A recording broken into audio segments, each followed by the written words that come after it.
ni mucho menos para ilusiones terceristas. O colocamos el socialismo en la agenda cotidiana de la acción política de los explotados oprimidos, o seguiremos viendo este cambio de signo, como lo señalaba aquí el compañero, que viene modificando la superestructura política de la región. Este cambio de signo nos impone la necesidad de realizar un balance de lo que se conoce o se mal llama gobiernos post-neoliberales o progresistas.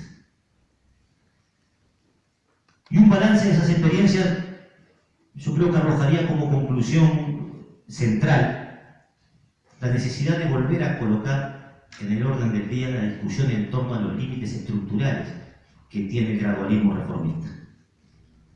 Yo creo que eso hoy queda nítidamente claro frente a enormes masas de trabajadores en el continente. Estos gobiernos que, parapetados sobre un discurso y una tradición de izquierda, una vez en posición de gobierno, se aplicaron al desarrollo de un conjunto de políticas que en absoluto modificaron la estructura económica y social sobre la que se sustenta la dominación del imperialismo en la región. Y en el mejor de los casos, desarrollaron un conjunto de acciones de carácter tímidamente nacionalista, que uno los podría ubicar, como señalaba el compañero, a la derecha incluso del nacionalismo burgués tradicional.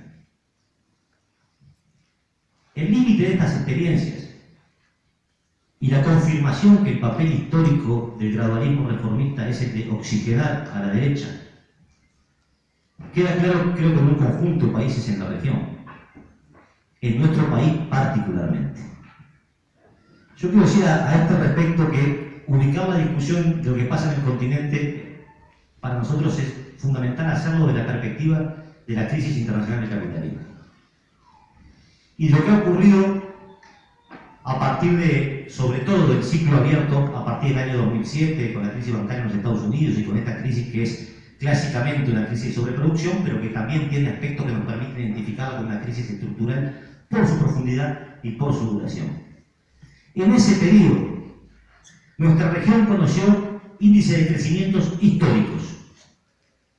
En nuestro país, por ejemplo, se dio en los últimos 10 años el crecimiento económico más grande del último siglo, producto sobre todo del aumento exponencial de los precios de las principales materias primas de nuestra exportación,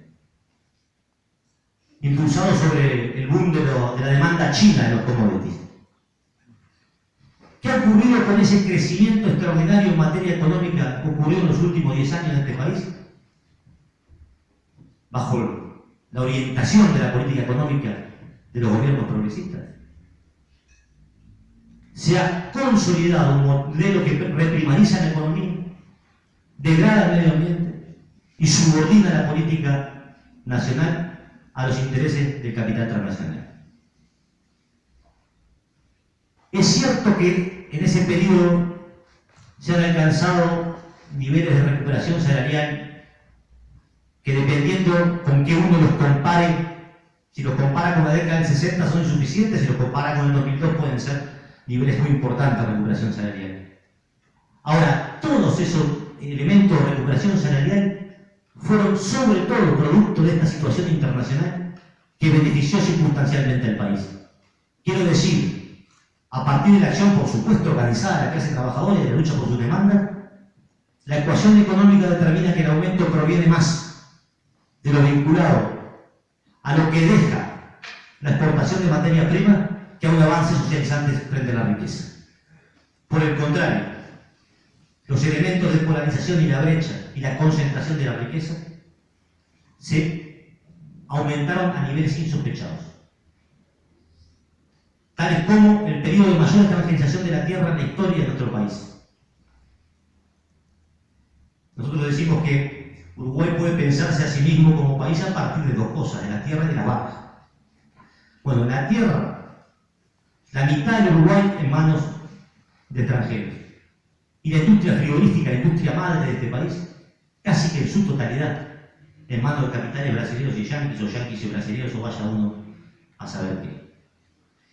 Ese es el resultado de una orientación económica de indefinida.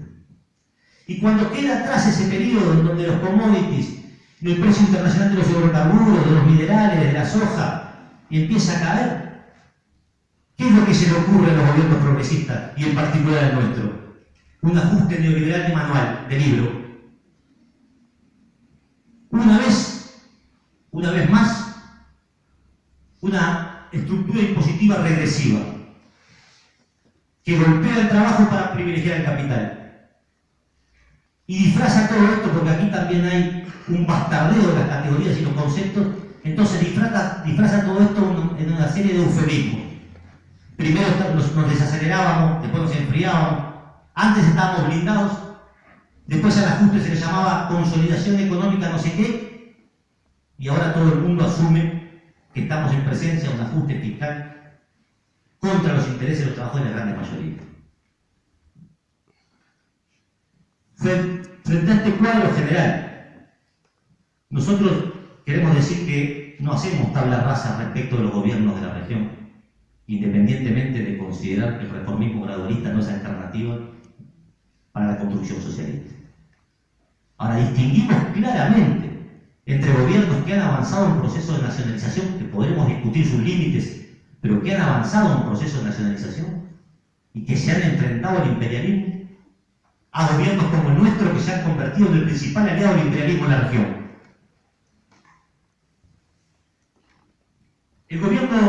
La política exterior del gobierno de Tabaré Vázquez juega el papel de Israel en el Cono Sur, el aliado estratégico del imperialismo en la región, no porque esta sea una afirmación antojadiza que realiza la Unidad Popular, porque hay evidencia fáctica, empírica de esto, porque lo dice el propio imperialismo. Nosotros, cuando decimos no hacemos tabla rasa con los gobiernos de la región, entendemos la necesidad, naturalmente, de preservar y defender las libertades democráticas en Brasil, al mismo tiempo que hay que denunciar implacablemente el proceso de corrupción, de burocratización, el cáncer que el PT llevó adelante. Proceso de burocratización, de corrupción, que lo mimetizó con lo peor de los gobiernos de las clases dominantes tradicionales en el Brasil. Debemos ser implacables en esa denuncia al mismo tiempo que levantamos la defensa de las libertades democráticas contra los intentos golpistas y contra esta suerte de lo que algunos denominan golpes blandos o golpes parlamentarios. Nosotros pensamos, compañeros, que lo que está abierto, el debate que está abierto en la región, tiene que ver justamente con que si el movimiento obrero y popular es capaz de articular fuerzas para estar a la altura de los desafíos que la coyuntura plantea, para enfrentar esta ofensiva recolonizadora al imperialismo y para golpear duramente al mismo tiempo a gobiernos que se han convertido por la vía de los hechos en los legitimadores sociales de los ajustes neoliberales. ¿Y cuál es el pretexto? ¿Qué es lo que pretestan en general estos gobiernos cuando nosotros les proponemos un avance socializante sobre la riqueza?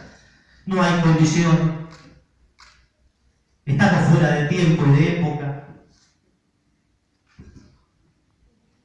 Y bajo ese pretexto, para lo que sí hay condiciones es para la aplicación de los dictados políticos del Fondo Monetario Internacional a rajatabla. Para eso sí hay condiciones. Pero pongamos un solo ejemplo por economía del tiempo. En Uruguay, lo digo para las delegaciones extranjeras presentes porque el resto lo conoce, el frigorífico pesquero más grande del Uruguay era Fripur, donde trabajaban promedio de 1.000 personas, la inmensa mayoría mujeres, 956 para ser exacto. Este frigorífico pesquero era propiedad de un señor Fernández que aparece en todos los rankings habidos y por haber como uno de los individuos más ricos del Uruguay. Este hombre le pedía dinero al Banco República para luego invertirlo en modelos eólicos, en molinos eólicos, que después se lo vendía a la UTE del Estado mientras desfalcaba la industria frigorífica. La frigorífica pesquera, me refiero. Un buen día cierra el frigorífico y deja el tendal de trabajadores en la calle. ¿Había o no había condiciones para nacionalizar ese frigorífico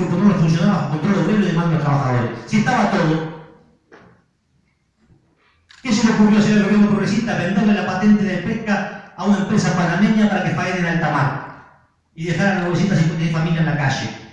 Y a Fernández más rico que nunca, porque también ellos ganan en las crisis, ¿verdad?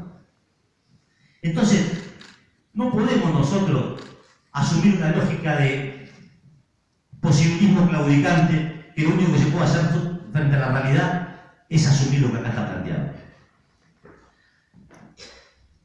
Nosotros estamos en un proceso de crisis instalada y abierta en Uruguay, donde crece el desempleo de los seguros de paro, donde se produce un acelerado proceso de desindustrialización de lo poco que quedaba en pie del parque industrial, armadoras de autos chinos, etcétera, etcétera, que encuentran más apetecible ir a producir un barrio de San Pablo que venir a Uruguay. ¿Y cuál es la respuesta que se tiene a esa lógica? Apostar a la inversión extranjera directa. Una vez más propiciar las condiciones para la desposesión imperialista por saqueo.